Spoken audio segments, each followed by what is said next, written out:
In November of 2024, a 28-year-old software engineer named Marcus Chen activated his GPS tracker before entering the Bennington Triangle for a day hike.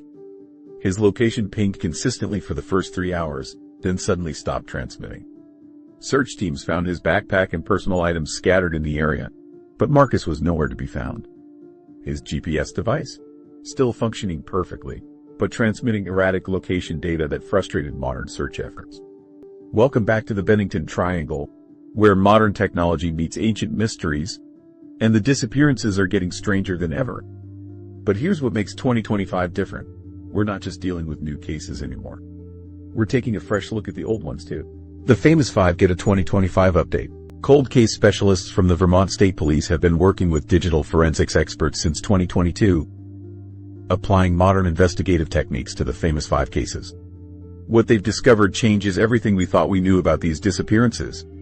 Let's start with Paula Weldon, the Bennington College student who vanished on the Long Trail in December 1946.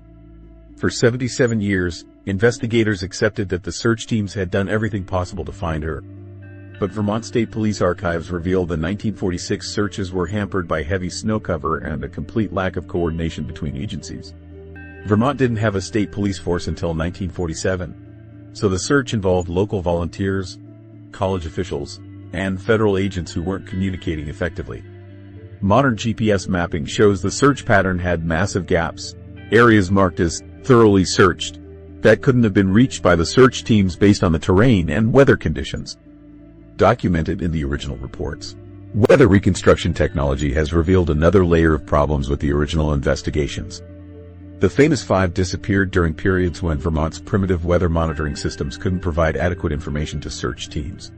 Paula Weldon vanished during a December snowstorm that created conditions the 1946 searchers weren't equipped to handle. Without coordinated weather data or proper communication systems, search teams were essentially working blind. Speaking of coordination problems, James Tedford's December 1949 bus disappearance highlights how the lack of state police affected investigations. Transportation logistics experts have reconstructed his bus journey using modern scheduling analysis and route mapping. The investigation was handled by local sheriffs and federal agents who didn't have established protocols for working together. Without a state police force to coordinate the investigation, crucial details about passenger counts and bus schedules weren't properly documented or cross-referenced. The gaps in coordination may have allowed important evidence to slip through the cracks.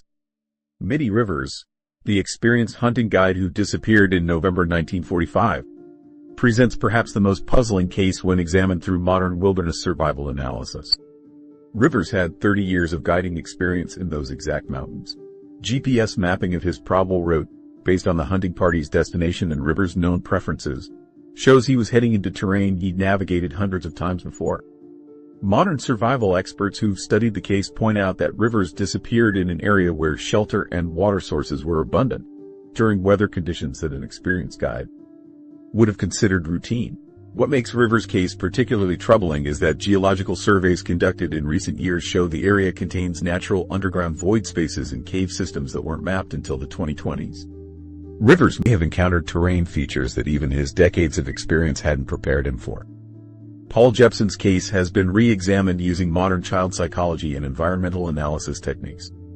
The 8-year-old boy disappeared from his mother's truck in October 1950, supposedly while she was feeding pigs. But psychological profiling of childhood behavior patterns suggests Paul may have been responding to environmental stimuli that 1950s investigators couldn't measure.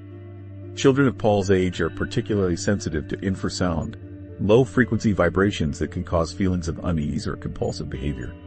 Modern acoustic analysis of the area where Paul vanished shows regular infrasound emissions that could have influenced a child to wander away from safety. The environmental analysis also revealed electromagnetic anomalies in the exact location where Paul disappeared. These electromagnetic fields are now known to affect human navigation and decision-making, particularly in children whose neurological systems are still developing. Paul wasn't just wandering randomly. He may have been responding to environmental factors that were literally pulling him toward dangerous areas. Frieda case provides the most concrete evidence that something was wrong with the original investigations. Langer disappeared in October 1950 and her body was found 7 months later in an area that had been searched repeatedly. Modern investigators resurveyed the discovery location using ground-penetrating radar and 3D mapping technology. The results are impossible to ignore. The location where Langer's body was found sits in a natural depression that would have been clearly visible to searchers in 1950. The area has no dense vegetation that could have concealed a body, and the terrain provides clear sight lines from multiple directions. Modern search and rescue experts who've examined the site state categorically that it would have been impossible for search teams to miss a body in that location. The only explanation is that Langer's body wasn't there during the original searches, which means it was placed there sometime after the search teams had moved on. Ground-penetrating radar surveys of the discovery site revealed another disturbing detail. The soil composition directly beneath where Langer's body was found shows signs of having been disturbed and then carefully restored. The disturbance pattern suggests the body was buried and then later moved to the surface, a process that would require knowledge of exactly when and where search teams would return to the area.